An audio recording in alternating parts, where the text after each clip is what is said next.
Welcome to IBD Heal, our podcast where we're sharing all sorts of amazing stories about healing and health and diet and lifestyle. So, Clint, welcome, and we look forward to sharing your story. Yeah, thanks for having me. Super pumped. Haven't seen you for a while, so it's good to reconnect. Yeah, absolutely. How long was it? I think it was the Doctors for Nutrition conference. Is that the last time we met? Yeah, you guys presented at a conference that I was hosting. What was that, like 2 or 3 years ago, something like that? 2019, I think. Yeah. Yeah. It was, geesh, it's what's that, 3 years now coming up to almost? That's amazing. So yeah, and I remember I gave you a bit of a roasting too, because you guys got up to do a presentation and your brother presented a little bit more content than what you did. And I didn't let that go unnoticed, did I? Yeah.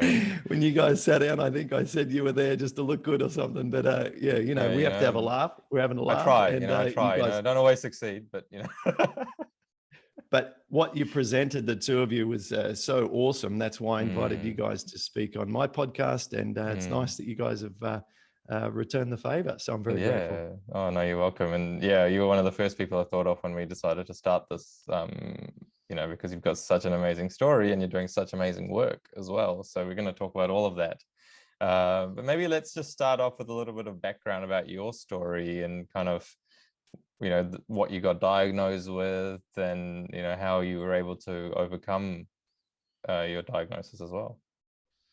Yeah, so what we're in for, I guess, with the with our conversation today is a lot of talk about gut health, which you guys are experts at, and also the impact of that on inflammatory arthritis, rheumatoid arthritis, psoriatic arthritis, ankylosing spondylitis, conditions that are autoimmune related, and inflammation in the joint. So that's my topic. That's been my area of interest and passion and desperation for the past 15 years. So I was healthy and well, at least I thought I was, when I was 31, 15 years ago, and diagnosed with rheumatoid arthritis after it started in my feet and then quickly shifted into my fingers. I didn't know what the disease was because I had there's no family history of it, and I didn't know anyone with it. I couldn't spell it. I just had, it's one of these sort of phrases or words you think you might have heard of in your life, but yeah, I was completely naive to the severity of it. And so, yeah, I went to see the GP and he ran some blood tests and it came back with all of the positive markers, the real nasty ones like rheumatoid factor, anti-CCP antibodies. And so I was like a very, what's called, seropositive or blood indicative positive case. And I had very aggressive, quickly progressing symptoms. And so I went to see the rheumatologist and yeah, he just looked at me and said, this is medications for the rest of your life kind of scenario. And he explained that, it's kind of like multiple sclerosis, but instead of the body attacking the sheath or lining around the nerves, it's attacking the lining around the joints, and it's real serious. And he said the first drug that I want to start you on is methotrexate. It's mild dose of cancer therapy. It probably will give you side effects of fatigue, and it's toxic to the liver. So we'll need to test your blood every month, and you won't be able to have children while you're on the drug. And I said, well, are there any other great benefits about this? It sounds awesome. And all jokes aside, he said, no, I want you to start this. And mate, the first time I heard that, I just thought there's got to be something that's better than this. When you hear about something like that, and I guess, in the benefit of hindsight, you can kind of have a smile about it now when you know what you know now about the whole thing. But at the time, it's not funny. You are freaking out. And we speak to so many people who are in that same kind of situation, whatever kind of autoimmune situation you're in, and the doctor tells you you're on this for life and you got to take these really, really serious medication. You're freaking out. How was that? How did that feel? Well, as I sort of said, I kind of like, it's my nature to sort of dismiss things with humor and joke about it and say, oh no, that'll be fine. Can I double up on that? It's just to try and disarm the sort of the gravity of the situation. But I said, well, well, at least give me some time to think about it, and I'll go away and I'll see you maybe in a couple of months and see how I go. But I just got worse and worse and worse, and it was really terrible. And yeah, eventually I went on the methotrexate, and it helped, but it didn't. Like when I went on the drug, I thought, okay, look, I'll basically succumb to that approach, and at least then I'll be fine. And what I didn't realize was that, and this again shows the level of naivety that I had, but I didn't realize that just because I agreed to what I considered the last ditch resort, that I'd still actually have symptoms. Like I thought that would be it. But I went on the drug and it got rid of maybe like 60% of the pain, but I'm still at 40% of a disastrous scenario. And that's still bad. So Yeah. we had to increase and increase and increase. And then at one, eventually I spent, several years on maximum dose of methotrexate. And the whole time, just looking for answers. But in 2006, when I was diagnosed, there was no IBD Heal podcast. There was no Paddison Program. There was no, success stories online like we publish weekly on our podcast. There was none of this. And although 15 years doesn't sound like that long ago in terms of our lives, in terms of what's available online now as to what we should do about this disease, and in terms of scientific studies that have been reviewed and then cross-reviewed and review journal papers explaining the results of these studies. I mean, we're miles ahead now. This is now the easiest time ever if you were to get an inflammatory arthritic condition to access information. Definitely. Definitely. And yeah, I mean, and you're a big part of that. I mean, if you hadn't got what you'd got, I mean, Shamiz talks about this too, that the diagnosis and the journey he went through to get to where he is today, and then helping other people, was a real blessing for him. And the fact that now he can share that information and the evidence and his experience as well, because, as experience plays such a big part in helping other people. Oh yeah, if it wasn't for what I went through, goodness knows I would never have been involved in this particular line of work. My background, education background was what's called optoelectronics, and it's basically the study of lasers and light in telecommunications. And I did a honors degree in that, and then had a really good career going on. I mean, everything was falling into place. And then in 2000, there was the big tech boom, and all 350 of us who were all creating essentially all the parts that were going into the internet that's been laid under the ocean worldwide. So our components within JDS Uniphase, the company, were like the building blocks of the undersea internet infrastructure. Well, it all just stopped in 2000. There was enough infrastructure, and worldwide, everyone in that industry was immensely hit. So we all lost our jobs, and it was then that I just concentrated on doing entertainment. So I've been in entertainment now for 20 years, telling jokes, hosting events, all that sort of stuff.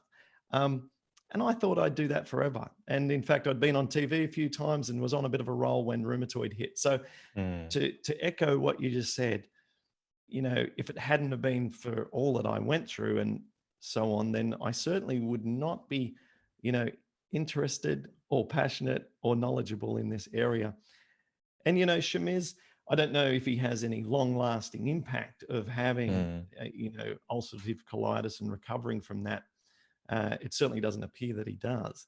But with rheumatoid arthritis, when your joints have been through damage over the years, you've got the battle scars to show for it. Yeah, and, I think it depends how long I mean, because he did not have it for that long. Luckily, we found the solution within the first couple of months of him being diagnosed, right? We found Dr. Klein's book, and we found out about plant-based diet, while he was in hospital with that initial diagnosis. So I think that kind of helps him. And then he wasn't on immunosuppressive or chemotherapy type drugs for years and years, right? Yep. So I mean, that kind of damages the body over time and causes things it makes it harder to heal and get back to 100%, I guess. But so he was lucky in that way. But I do think that people who've had it for a long time, they can have, fewer longer lasting remnants. But I think the joints, once you've had a certain amount of damage to certain parts of your joints, maybe even harder to heal than gut tissue. Right. I do believe that's the case. When you've got structural damage there in the joint capsule, and osteophytes and all sorts of sort of calcium deposits and things. Yeah, it can be challenging. But anyway, look, battle scars or not, we've got a story to tell and some information to share. And you can only, as cliche it is, the whole turn lemons into lemonade thing. I mean, we can't go back in time. I can't go back in time and not take antibiotics for 5 years as a teenager, right? I can't go back in time and not take the 3 consecutive months of the same antibiotic before I went to Iraq to entertain the troops, after which I developed my disease. And with this knowledge, I can at least say with a megaphone, don't take months and months of antibiotics at any time in your life, unless it's like life supporting. Like for acne, come on, what's a few pimples on the face compared to lifelong arthritis? Come on, I took it for months for acne. Yeah. Yep. I used to take antibiotics for months, amoxicillin for months for my acne. And I mean, who knows what havoc that played in my gut. But well, thank God you've, by going plant-based and working on gut health, obviously that's going to, put a lot of that bad history aside. Absolutely. That's a really important point you made as well, though. Like a lot of people dwell on their situation and said, oh, if only I knew this at this time, or if only this could happen. You can't change your past, and it's really important to be okay with whatever happened, and you did the best you could with the information you had at the time. And as you know better, you do better, don't you? That's right. And if all you can do, even if you've been through decades of inflammatory arthritis or whatever your diagnosis is, the best you can do is make decisions now, like you're saying. And what would be, I always say, what can I do right now to reduce inflammation? And then once I've done that, I say, okay, what else can I do right now to reduce inflammation? And when you're in inflammation, it's all you think about. And so these questions at least guide your actions instead of, as you said, dwelling and being consumed by it. Like the next thing could be to just stand up to work at the computer, or it could be as soon as you're done at the computer, go for a walk, keeping active. And then what else can I do? A green juice? Can I go to the gym? Can I take a supplement that I know of that's scientifically supported and seems to help me? What is it? Do it, and then do more, and then more. When we're up against what is these conditions we're talking about, they're like the Goliath of enemies. They are just enormous problems in our life that consume us, that are considered medically incurable, and we're up against it from every angle. Our friends and family just say, get on the meds. The doctors say diet doesn't matter. It's scarce to find examples that you can communicate with where people have achieved what you're longing for. You're in pain. Your mind's affected by all of these things. It's hard to make progress against that Goliath. So you got to be dialed in. You need all the help you can and all the strategies you can. And that's how we can win with the slow arm wrestle against, and just keep working at it until we can slam that back of their fist against the table. And you said the slow arm wrestle. These things take time. They're not easy, and they're not.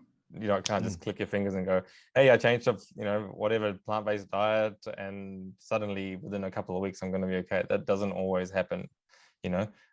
Sometimes it does, but for the majority of people, I don't think that's what happens. And we have a saying, Shamis has a saying, says, if you are persistent, you will get there, and then if you are consistent, you will stay there. So interestingly, now with your story, so you've been on the methotrexate, and it's helping you a little bit, but you're not really getting the full kind of relief that you're after. And and the dosage is increasing now to the maximum dosage. When did you think, okay, well, I'm going to start looking for something else now? I was looking for other things all the time, and I didn't hit Okay. the magic. It's like I kept shooting in the wrong direction, and that wrong direction began with supplements, like it is for a lot of people. Yeah. Even the doctors say you should try, chondroitin and glycosamine sulfate and these common things that are that are recommended. And then they might say, oh, and you can try some fish oil. But then it's always, works for some people, give it a try. There's a little bit of evidence, there's no kind of, no one has the sort of the confidence behind any of this stuff that you're hoping for. But my supplement cabinet, I've got a video I found that I have to share one day. It's hilarious. I'm actually, it's about a 12-year-old video of me going through my cabinet, documenting the current supplements that I'm taking. And like it's drawer after drawer after drawer, and I'm pulling them out. And some of them I don't even know why I'm taking them anymore. You buy them, then you forget. You know what I mean? I'm like, I take that and that and that, and so it became a supplement thing, and then it became small dietary changes, and then it became a little bit more significant, which for me was, most towards plant-based, but still some yogurt and still some chicken occasionally. But my wife's been plant-based her whole life, and so she said, "Come on, get rid of the chicken. Let's try and get the meat out of the diet." And she wanted it tremendously just for our relationship. She didn't want to be with someone who was eating that way because she'd never eaten meat, and just for her it was spiritual reasons. She'd grown up in a family who followed a sort of a meditation sort of guru, for want of a better word, master.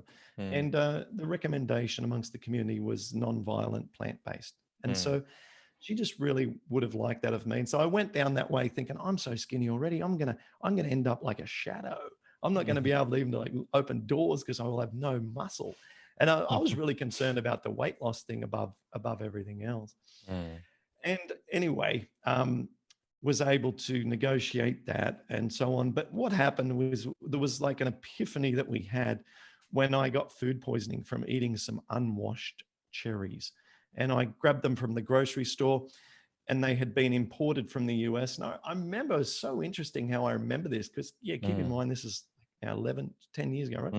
And I just remember reading that they were product of the USA, and I looked at them and I thought, they'll be fine. It'll be fine. I just put them in a bag, put them in the car, and we got back in the car because we're on a road trip. And I was just eating out of them. Didn't wash my hands or the cherries, and just eat them. And we got home, and then diarrhea and vomiting began. I mean, I had a severe reaction to this, and it went on like throughout the night. But the next day, all my joints felt amazing. And this was my aha moment. How come when I vomit and diarrhea, I feel perfect? And do I need to vomit and diarrhea for the rest of my life to have the life that I want? And the answer was no. It's because my stomach was empty. That was all it seemed to that was what was the reason. So I found this out by doing a fast a few weeks later on celery and cucumber juice, which I discovered had been the best thing for me in terms of anti-inflammatory. And all the pain went away again. But every time I ate, back came the pain. And so I'm like, okay, how can I eat to have the lowest possible pain levels? And this took me on a raw vegan diet for 8 months, followed by foods that I had been reassured about by a gastroenterologist called Dr. Hiromi Shinya, which were pseudo grains. And I ate them and the raw foods as a combination. And then I was able to slowly see improvements. And in parallel, doing Bikram yoga every day. I did 1 year, I did something like 340 classes in 365 days. It was something insane, right? So Man, You I know, put in the hard yards just to make yeah, incremental improvements. absolutely. Incremental. That's a Yeah. really fascinating observation you have, because from our teachings, right, around how the body heals and some of the studies we've done around health science, sometimes fruit can reveal problems that exist within the body. So there may have been an issue with some chemicals on there, but also when you eat really easy to digest foods that are very high in antioxidants and polyphenols and lots of fiber and things that are really good for you, the body can get activated into what we call a kind of cleanse, right? And you've experienced that, and your body may have actually started to activate some of that.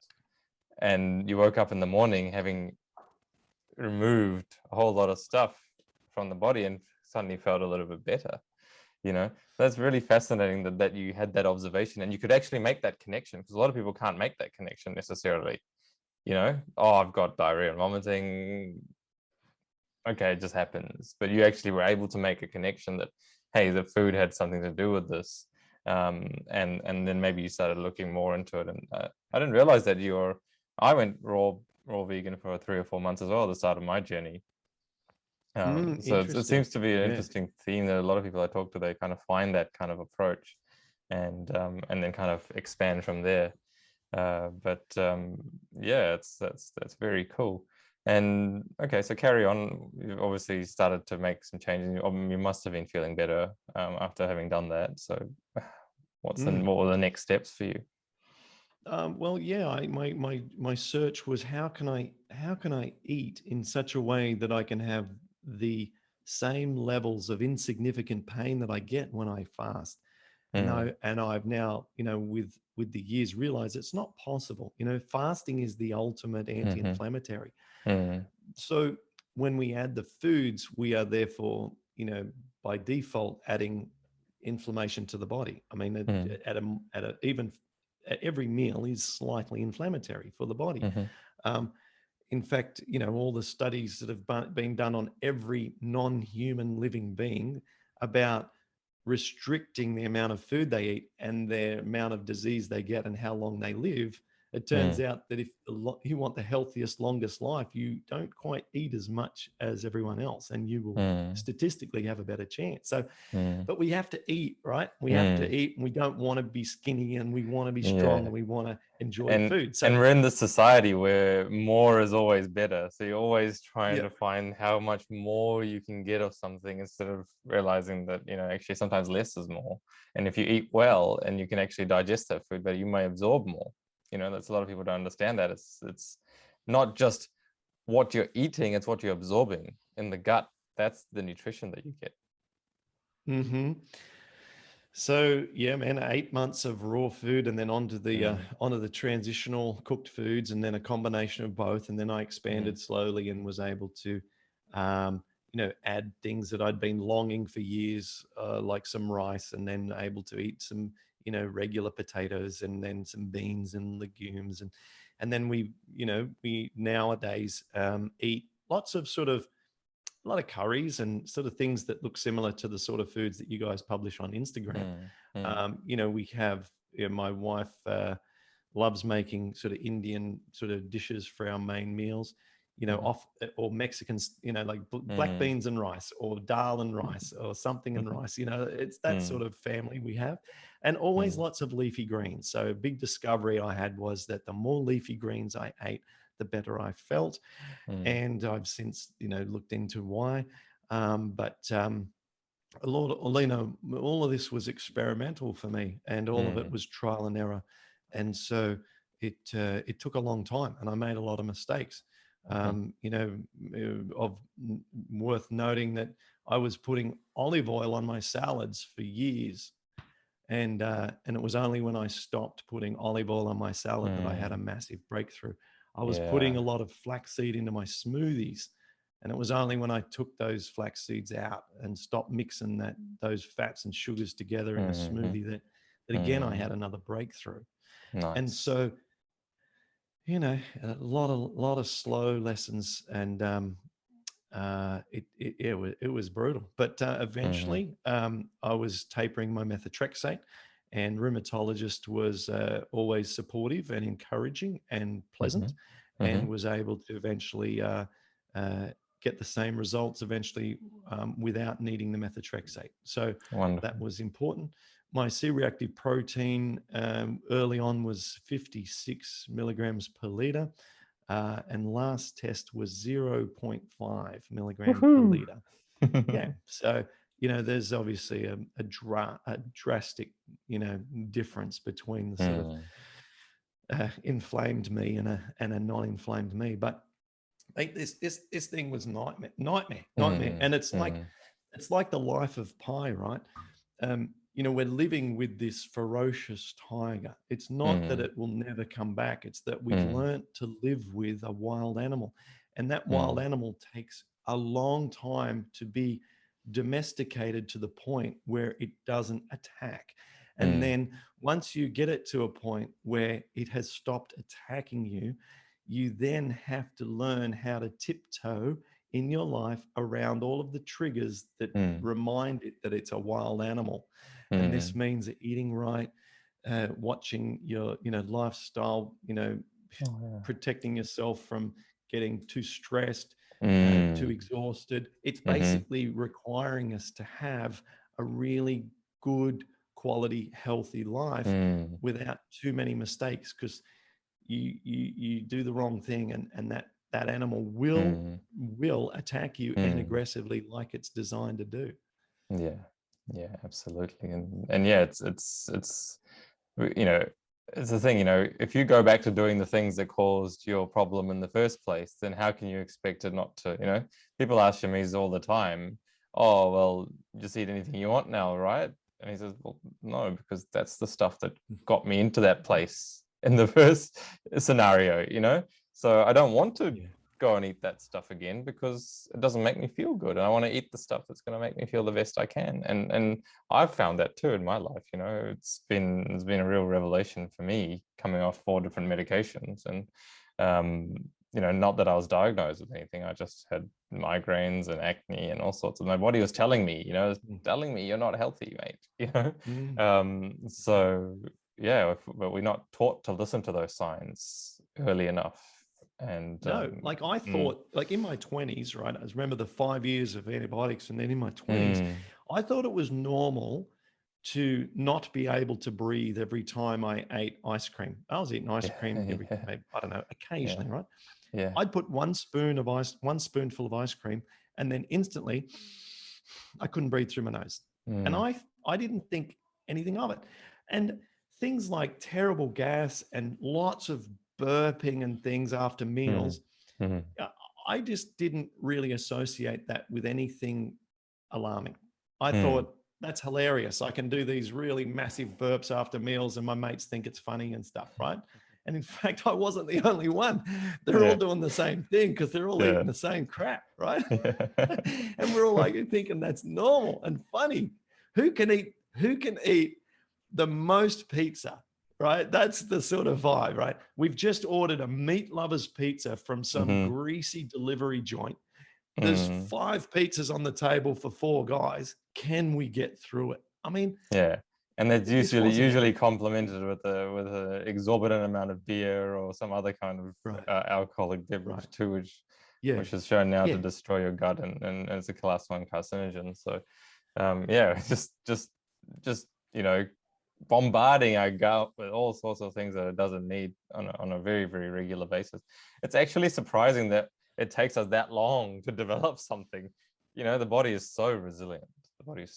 Oh, I've often thought that, and it's hard not to be resentful when you sit at a restaurant and you order like the salad plus something that's the one thing on the meal that you can eat that's not cooked in oil or deep fried or some variation of an animal part. And the person across from you is like maybe 15 years older and fat and just eating all of this atrocious stuff and leaves jolly and happy as if they don't have a problem in the world. And you're like, how is that person living? But, I know you can have that feeling. I've actually reflected on that, because a lot of my clients are in their early 20s, and I think, why are you guys having that? Whereas, for me and my brother, perfect example, right? I'm older than him, and I've damaged my body for longer, yet he gets diagnosed with the inflammatory bowel condition and I don't. And what I've realized is that a lot of this is due to the amount of energy the body has. Okay. And, if the body wants to try and create that kind of inflammation to try and heal, it needs a lot of energy to do this. And so some people just don't have the energy for the body to create that kind of effort. All right. Doesn't mean they're any healthier than you. That's the thing most people do. You have to actually come to that conclusion, is that, I don't think I was healthier than my brother, even though he got diagnosed. In fact, I was probably less healthy than him. My body did not have the energy to try and do that, what his body did. Okay. And so, I found that, okay, well, maybe it stores some of the unhealthy matter into the fat cells, or it starts to create tumors and things that take a long time to create problems in the body, And so, yes, on the outside, and I can tell you, if you looked at me in my early to mid 20s, I was reasonably fit. I played a lot of cricket. I went to the gym. I looked reasonably good. And on the outside, no one knew anything was going on. But on the inside, I was probably all sorts of havoc, and I didn't feel good. So even if you look at that person, they're putting on that the mask of feeling good, that doesn't mean you know much about what's going on. I think that's something really important for people who do have these kind of disease, to realize that, just because you've got that doesn't mean that something's wrong necessarily with your body. It's just that your body's working in a different way. That's a great insight. Yeah. And a good way of thinking about it. I like that. And yeah, absolutely. We don't know also with what other people are going through. Like the 4 Agreements book, a great book, Never Make Assumptions, right? One of the 4 agreements. And, but it's sometimes it's right there in your face, isn't it? Sometimes you're like, gee, it's amazing how people don't drop dead. But yeah, it's the magic of the human body, very resilient. And in my case, it was this use of completely artificial, like napalm bomb drops onto my microbiome to disrupt it in a way that biologically human beings have never been disrupted in the history of time. Yeah. Right? How is the body meant to handle these artificial interventions of such enormous scale to destroy the delicate microflora that's like the Amazon rainforest that's taken eons to create? And then we go and drop these antibiotics into there for year upon year. You've got a little visitor. Hello, young man. Yeah, he likes coming in sometimes. He won't disturb us. No, that's okay. He's more than welcome to join in. So really fascinating story so far about how you're able to use the evidence and diet and lifestyle to get to the healing. And so what made you want to help other people and talk about your program? Because this is one of the most fascinating things about you, is that you weren't just happy to heal and then be done with that. It was like, okay, what can I do to help others? And that's obviously, I find that really commendable, but also let's hear about that part of your journey. Yeah, if I was to summarize the one thing that motivated me to share this and sort of go in the direction that I did, it was excitement. It was like, holy crap! Like, here's a study that shows that if you don't eat for 7 days, then all of your symptoms go away. And everyone in this study of 14 people with rheumatoid arthritis, all their symptoms in every person went away. Holy crap. No one ever told me that. Like, I wanted to tell people because I feel like I had discovered something. Now, this information had been published in the scientific literature. I hadn't discovered it, but no one told me. So it felt like a discovery. Okay. Dr. John McDougall was the only person that I found who had put on his website some links to some publications that enabled me to find this information. So Dr. McDougall has always, in my mind, been like the man who has given me, alongside the gastroenterologist, the greatest direction in my health, right? He deserves so much credit. Oh, my goodness. the goat. So Or right up there with one of them, yeah. Yeah. So we probably are sitting here at the same time as maybe 100 other podcasts around the world talking about things, and when some people in our community, in our plant-based world, are probably touched and moved by stuff that Dr. McDougall has put out there. So 100%. I mean, what a man. 100%. Okay. Yep. So, and from there, I developed this appetite for studies. So I saw these studies that he linked to. I'm like, holy crap. And then I went looking, and I'd learned how to sort of search for them myself, just using PubMed and other things. And I'm looking and finding and then cross-referencing and linking out from other studies to new studies. And that's where I went. And I just thought, I'm discovering something. Because Dr. McDougall, obviously, he's helping a huge broad spectrum of people. And I thought, what if I only just am passionate about this? I mean, there's just such an opportunity to share this information. So it became a passionate exploration of sharing. That's what I wanted to do. And I put it all together and said, this is everything you need to know. And we put it online, and it was instantly popular. And we just kept using the little bit of money that we got from selling it at a really low price. And then I was using that to supplement my comedy, which I was still doing stand up. And then we just dedicated more and more time to it, because, you know, it's fine to, I found that I was drawn by people's success stories. So when someone emails me and says really kind things and how much they've improved, I mean, I glow for a few hours. You know what I mean? I feel good because, yeah. And it's not because, it's because it's the genuine feeling like you've done something nice for somebody. Yeah, you feel like, I mean, ultimately, when I'm gone and like all that's left is like, you know, just memories, at least there'll be people who have been improved from my life, from being here. And if that's, I mean, that helps the world, you know, if only just for those people, but it's just helpful.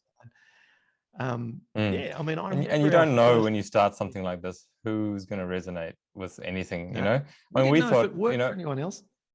We thought if it's only going to help one person, that's worth it. You know, if I share this video of Shamiza's story and it helps one person, that's enough. You know, but it always ends up to be more than that. You know, you got some really powerful information that you have to share, and some people will resonate with it, some people won't. And you know, people are at their own stage in their journey, and not everyone's going to want to go plant-based necessarily. But the evidence is really clear, and you know, I'm sure you've shown that very, very powerfully in your program. Well, what I like to do, so we've got over 300 references just in our program alone to the science, because it's not just plant-based, it's showing that showing that exercise is safe for inflammatory arthritis. And then we show certain types of exercises and which ones have been shown to improve, you know, inflammatory markers and joint range of motion, all that sort of stuff. And every aspect of it, I mean, there's like 10 studies just on N-acetylcysteine, just one supplement, right? Then you think, do you really want to take it? Well, here's 10 studies. You go decide for yourself. You know, and then just backing up all of the information, because, you know, I have a science background, and for me, it makes sense to validate this stuff when there are question marks around what is the best way to go when you have these conditions. Do you get benefits from changing your diet and lifestyle? And the answer is overwhelmingly yes. And the answer is overwhelmingly people still don't know that. That's right. Even though you and I talk about that here, and to us, it's a no-brainer. I mean, generally we're still in the minority. So the truth is the evidence is as clear as anything that of all the studies that have been done with inflammatory arthritis, a plant-based, a vegan, maybe with some fermented dairy is question mark from the sort of literature, most recent literature review of all the studies. But generally a vegan diet is recommended, and the elimination of food sensitivities, because with folks with inflammatory arthritis, some people can't eat, in the studies, some people can't eat corn, other people can't eat wheat, other people can't eat beef, chicken, milk, all this stuff. And so you've got to eat plant-based, but you must do an elimination diet. You can't just go plant-based and expect to be like off your meds. No, you might see some improvements. In fact, Dr. McDougall, we mentioned, he ran a study over 3 weeks of people with inflammatory arthritis, very low fat, just plant-based diet. and all of them had statistically significant improvements to their condition in 3 weeks. Okay.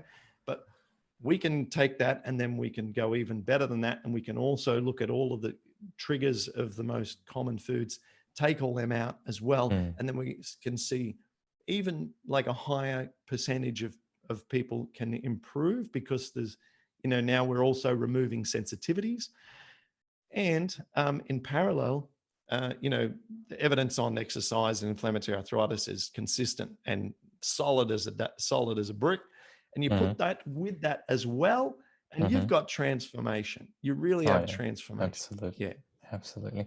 And as you said at the beginning, the food and sensitivities and stuff come from a gut that's not in balance.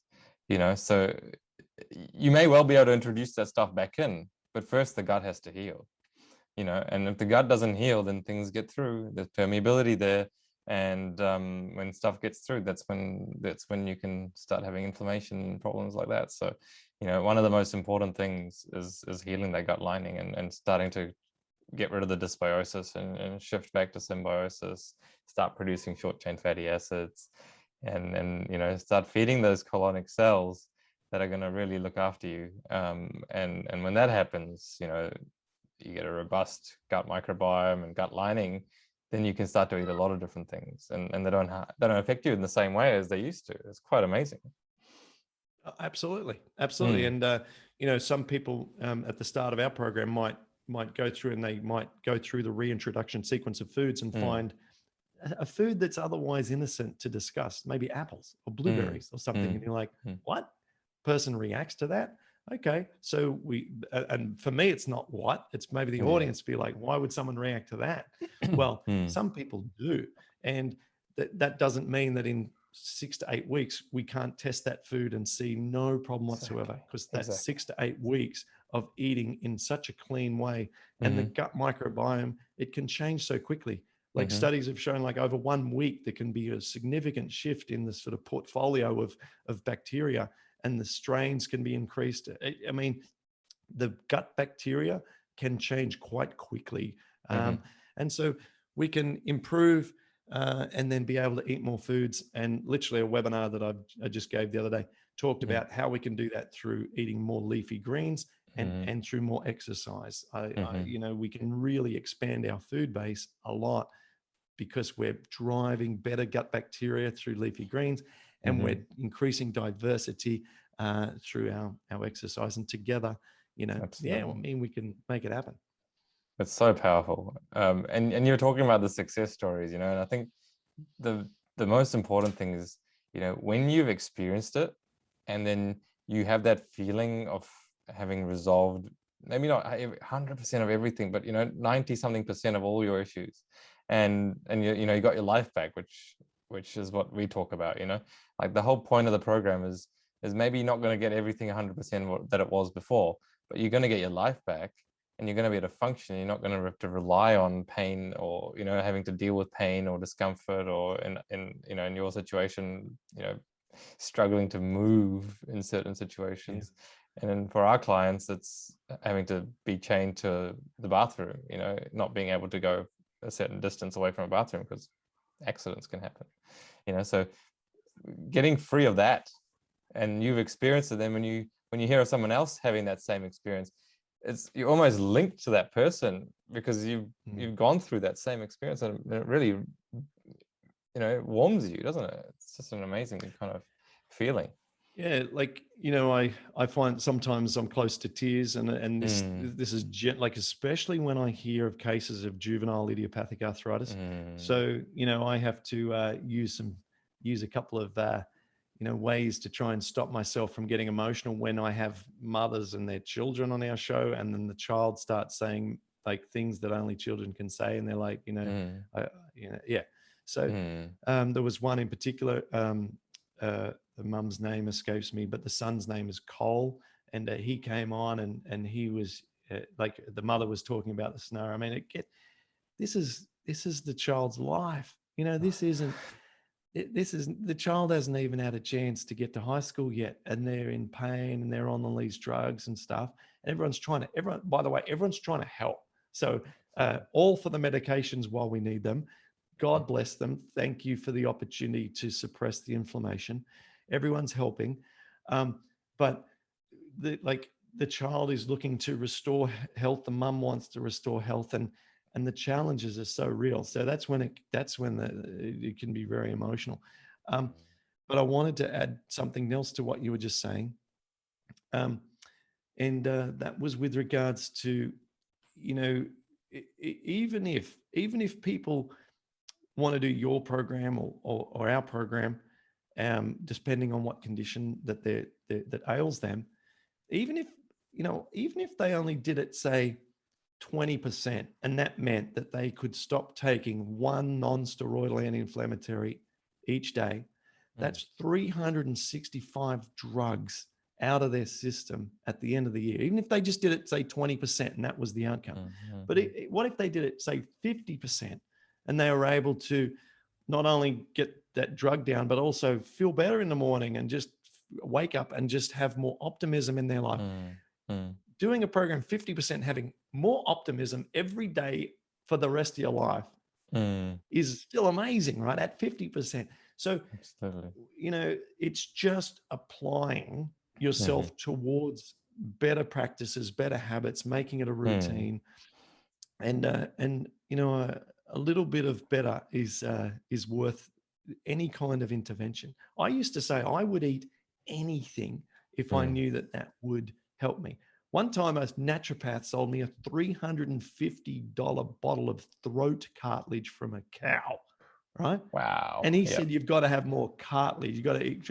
And mate, I'm so naive. 15, 14 years ago, I'm doing it and I'm drinking that stuff. And I drank one sip of it, almost vomited, and threw a $350 bottle I just bought in the bin. Like the craziness. Now, I wasn't always so stupid, but, just to illustrate that we're so desperate. And if this approach is simply eating foods that are easy to source and cheap, and you just have to try it for a while and see for yourself. I mean, shouldn't be that hard to convince people to give it a go. Absolutely. Yep. I completely agree. And I think, really brought a lot of knowledge and an interesting perspective to our audience, especially because one of the main things I wanted to do with this podcast is to bring awareness that it's not just IBD that people are getting better from. This is such a powerful way of living, and I don't like to call it a diet, because it's not just a diet. We have to look at food, but there's, as you said, you mentioned exercise plays such a vital role. Stress, the mind and the gut are intrinsically linked. And when you're stressed, the food doesn't digest. The food doesn't digest. It starts to rot, maybe putrefy, ferment in the bowel. That causes a release of compounds that we don't really like, and that can leak through our gut, causing pain and discomfort and inflammation. And there's a flow-on effect to something as simple as being stressed out, even though you may have eaten a very healthy meal. Sleep. People, sleep is something that's neglected by, the phone is in your face. You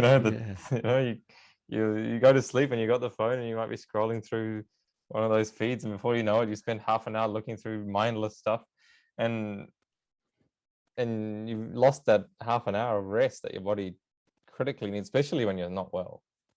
It's especially critical when you're not well. So there's so many aspects. It's not just a diet. So thank you so much for coming on and sharing your experience. Is there anything else you wanted to share about your journey, or some advice that you might want to give people who are watching this or listening to the podcast based on your experience?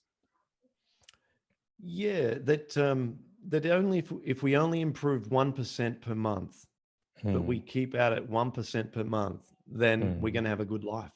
So we should dial down our expectations of trying to, for a lot of my audience, it's about trying to get off medication. And the goal is not to get off disease modifying drugs, biologics and stuff.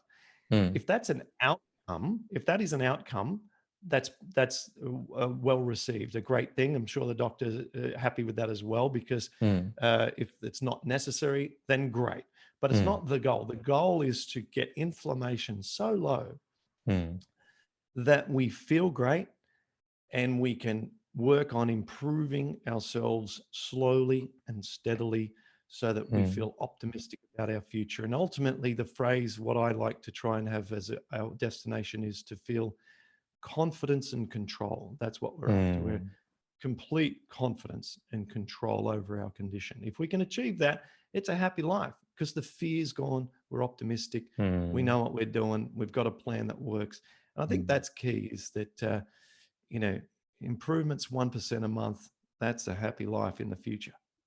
Yeah, absolutely. I think you mentioned a really important thing, trying to live without that fear.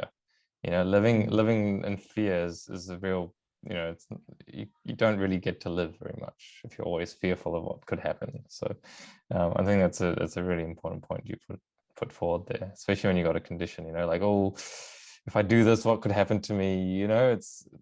It can be a bit debilitating, but if you can start believing in yourself and you realize that you can take control and you have got the power to do amazing things, then sky's the limit. Yeah. Yeah, exactly. So, you know, get into it. If you can only move your neck, move your neck. If you can only Yeah, move your hand, move your hand. yeah. Because um, one day the neck and the hand will move at the same time, and then the wrist will be able to move. And slowly Mm, but surely, we can take a little bit more steps, a little bit more movement, and so on. So mm. we start where we're at, and we go from there. All right, Clint. Well, thank you very much for taking the time to join me today, mate. Real pleasure. Good to see you again. And yeah, please continue to do the amazing work that you're doing and take care of yourself. Real pleasure to have you on. Yeah. Thanks, Shakur. Thanks, mate. All right, guys. So for everyone who's been listening to this or watching this on YouTube, I hope you enjoyed it, and thank you so much for getting this far. You're amazing to get to this part of the video. But what I wanted to say was, if you really like this and you like what Clint's doing, go and follow him. He's got some amazing content and he's got an incredible program. So if you know anyone who's got rheumatoid arthritis, and that's, you said you couldn't spell the word. I still struggle to say the word. If you know anyone with the condition or inflammatory conditions of the joint, as you said, alkalizing spondylitis. Oh gosh, there's so many. Why do they make them so complicated? Right. But I'll put the links to Clint's information down in the description there below, and go and check him out, because he's doing some amazing work. He's a great guy too. So if you like the video, give it a thumbs up, or subscribe to the podcast IBD Heal, or the YouTube channel at High Carb Health. And if you have any comments or questions about anything that we've discussed today, please leave it in the comment section down below, and we'll see you next time. Please take care of yourself, eat plants, and lots of them. Bye-bye. Give this video a thumbs up if you know what it's like to live with IBD, and subscribe to the channel for more videos like this. This channel is designed to help people recover from colitis, Crohn's, and any other form of IBD. You can always head to our website, highcarbhealth.com, for a free 30-minute consultation from anywhere in the world. And remember, there is a life after colitis.